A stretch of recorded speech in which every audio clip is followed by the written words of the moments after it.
Hello दोस्तों, आज मैं आप लोगों के लिए रोज पाठ का सारांश लेके आई हूँ। ठीक है, तो देखते हैं। सबसे पहले हम लोग परिचय देखेंगे उनका, जिन्होंने इस पाठ को लिखा है। उसके बाद फिर हम लोग सारांश देखेंगे। मैं आप लोगों को बताना चाहूँगी कि सारांश 5 मार्क्स के आप लोगों के आते हैं और लेखक परिचय से 2 से 3 नंबर का क्वेश्चन आता है, सो दैट कि आप लोग क्वेश्चंस को अच्छे से प्रैक्टिस कर लें। इसलिए मैं आप लोगों को लेखक परिचय भी बता देती हूँ। ठीक है, सबसे पहले मैं बताऊंगी आप लोगों को कि रोज पाठ के शीर्षक का नाम है अगे नाम है अगे जी इस पाठ को लिखे हैं। अगे का जन्म कब हुआ? 7 मार्च 1911 को। निधन कब हुआ? 4 अप्रैल 1987 को। उनका निवास स्थान कहाँ था? करतारपुर, पंजाब। ओके, पंजाब के रहने वाले थे। आगे की माता का नाम क्या था? वयंती देवी। पिता का नाम डॉक्टर हरिनंद शास्त्री। ठीक। आगे हिंदी के आधुनिक साहित्य में प्रमुख प्रतिमा थे। हिंदी के साहित्य में वो एक प्रमुख प्रतिमा थे। ठीक है, सच्चिदानंद, ये उनका पूरा नाम है। सच्चिदानंद हीरानंद वात्स्यायन अगे की रचनाएं कौन कौन सी हैं? प्रमुख काव्य, प्रमुख गद्य, ये कुछ नाम है। ठीक है, जिसे आप लोगों को एक बार देख लेना है। ठीक है, क्योंकि कहीं से भी क्वेश्चन आ सकते हैं। ठीक है, तो आप लोग स्क्रीनशॉट ले लीजिए या फिर कॉपी में लिख लीजिए वीडियो को पॉज करके। मैं आप लोगों को आपको बताती हूँ सारांश। देखिए, सारांश में क्या है? रोज कथा साहित्य में क्रांतिकारी परिवर्तन के प्रणेता महान कथाकार सच्चिदानंद हीरानंद वात्स्यायन अगे की सर्वाधिक चर्चित कहानी है। प्रस्तुत कहानी में संबंधों की वास्तविकता पर बात किया गया है, रिश्तों की वास्तविकता पर बात की गई है। ये आपको शुरू में स्टार्टिंग में लिखनी है जब सारांश लिख रहे होंगे तो। इसके बाद देखिए, लेखक अपने दूर के रिश्ते की बहन मालती, जिसे सखी कहना उचित है, से मिलने 18 मील पैदल चलकर पहुंचते हैं। मालती और लेखक का जीवन इकट्ठे खेलने, पीटने और पढ़ने में बीता था। आज मालती विवाहित है, एक बच्चे की माँ भी है। वार्तालाप के क्रम में आए उतार चढ़ाव में लेखक अनुभव करता है कि मालती की आंखों में विचित्र सा भाव है, मानो वह भीतर कहीं कुछ चेष्टा कर रही हो, किसी बीती बात को याद करने की, किसी बिखरे हुए वायुमंडल को पुनः जगाकर गतिमान कर रही हो। देखिए, लेखक जो है वो बहुत दूर से आते हैं, 18 मील पैदल चलकर आते हैं अपनी दोस्त मालती से मिलने के लिए। वो बहुत दूर की रिश्तेदार थी, इसलिए मतलब कि दोस्ती, रिश्तेदारी से ज़्यादा दोस्ती थी इन दोनों के बीच। इसलिए जब भी वो खेलते थे, इकट्ठे खेलते थे, पीटते थे, लड़ते थे, झगड़ते थे, हर वक्त वो इकट्ठे करते थे, इसलिए उनको दोस्त कहना उचित रहेगा। तो वो 18 मील दूर चलकर आए थे मालती से मिलने, क्योंकि मालती की विवाह हो चुकी थी और वो एक बच्चे की माँ भी थी। तो जब वो आए तो वार्तालाप के दौरान जब वो बात कर रहे थे एक दूसरे से, तो उन्हें ऐसा महसूस हुआ, लेखक को, कि मालती जो है वो बहुत ही बदल चुकी है। पहले जितनी चंचल थी, अब वो इतनी ही शांत है।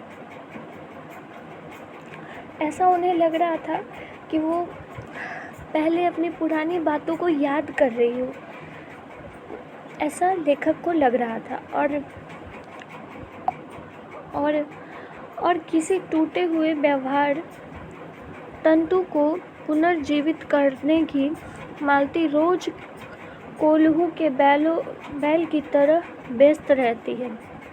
देखिए, मालती जो है वो रोज़ अपने कार्य में व्यस्त रहती है।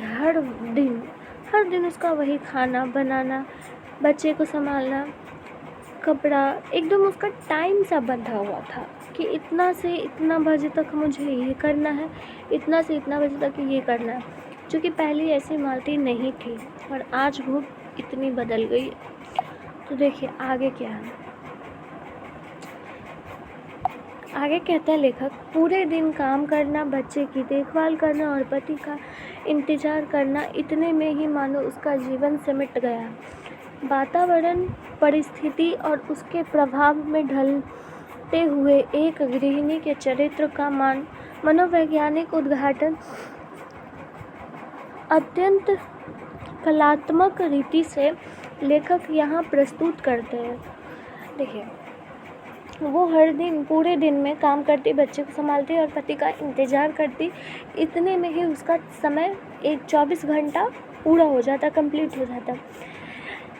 उसके सामने ऐसा वातावरण आया, ऐसा परिस्थिति आया जिसके कारण वो एक गृहिणी के चरित्र में वो बदल गई। जिस तरह से एक घर चलाने वाली होती है, उसकी तरह वो बदल गई। ये मनोवैज्ञानिक है कि वो वातावरण के साथ वो भी चेंज हो गई। देखिए, डॉक्टर पति के काम पर चले जाने के बाद का सारा समय मालती को घर में अकेले काटना होता है। उसका दुर्लभ, बीमार और चिड़चिड़ा पुत्र हमेशा सोता रहता है या रोता रहता है। देखिए, इनके जो पति थे, मालती के जो पति थे, हस्बैंड थे, वो डॉक्टर थे पेशे से, ठीक है। और जब वो काम पे चला जाता था तो मालती जो है वो घर में अकेली ही रहती थी, एकदम सुनसान, अकेले रहना, अकेले पूरे दिन को काटना। अपने बेटे के साथ रहती थी जो कि बहुत हमेशा हर वक्त बीमार रहता था, चिड़चिड़ा रहता था, छोटा बच्चा था और हर वक्त सोता या तो फिर रोता ही रहता था, जगता था तो हंसता नहीं था, ऐसा था। देखिए, अब क्या कहते हैं लेखक, मालती उसका देखभाल करती हुई सुबह से रात 11 बजे तक घर के कार्यों में अपने को व्यस्त रखती है और उसका जीवन ऊब और उदासी के बीच यंत्रवत चल रहा है। किसी तरह के विनोद, उल्लास और उसके जीवन में नहीं रह गया है। मालती जो है वो बस देखभाल में ही उसका सुबह से रात 11 बज जाता, अपने घर के कामों में व्यस्त होती थी। उसका जीवन मानो जैसे उसे लग रहा हो कि वो अब इस चीज़ से उब चुकी हो, एकदम उदासी के बीच में वो रह रही है, मतलब कि खुश नहीं है वो, ऐसा लेखक उन्हें महसूस करते हैं। लेखक जाते हैं तो रहते हैं 1-2 दिन, उसके बाद फिर उनके हर एक कार्य को नोटिस करते हैं वो। किताब में जब कहानी पूरी पढ़िएगा तो हर एक क्षण के बारे में बताया गया उसमें, ठीक है। चलिए, तो कोई किसी तरह का हंसी मजाक कोई भी उसके जीवन में नहीं रह गया। और देखिए, जैसे वह अपने जीवन का भार ढोने में ही घुल रही हो, इस प्रकार लेखक मध्यवर्गीय भारतीय समाज में घरेलू स्त्रियों के जीवन और मनोदशा पर सहानुभूतिपूर्ण मानवीय दृष्टि केंद्रित करते हैं। कहानी के गर्भ में उनके सामाजिक प्रश्न विचारोत्तेजक रूप में पैदा होते हैं। देखिए, लेखक अब ये मालती की कहानी वो बताकर हमने, जैसे हमारी मम्मी है या फिर कोई भी एक गृहिणी है, उसकी जीवन दशा कैसी होती है, उसकी जो जीवन है वो किस तरह से कटती है, उसके बारे में उन्होंने इस चैप्टर में बताया है, ठीक है, इस कहानी में बताया है। कहते हैं कि मालती जो है वो रोज़ अपने जीवन का भार ढो रही है, उससे इस तरह का जो जीवन है वो इसमें घुल मिल गई है। और इसी प्रकार मध्यम वर्गीय जो हम मिडिल क्लास फैमिली होती है, किस तरह से भारतीय समाज में घरेलू स्त्रियों की जीवन चलती है, उस पर इन्होंने प्रभाव डाला है। केंद्रित करते हुए इन्होंने दृष्टि एक निकाली है, बताई है कि इस तरह की जीवन होती है। तो चलिए, आप लोगों को पार्ट तो ज़रूर समझ आया होगा। आप लोग खुद से भी बनाने की कोशिश कीजिए और एग्ज़ाम में आप लोगों के अच्छे मार्क्स आए, इसलिए बेस्ट ऑफ लक। और मैं मिलती हूँ फिर नेक्स्ट वीडियो में। तब तक के लिए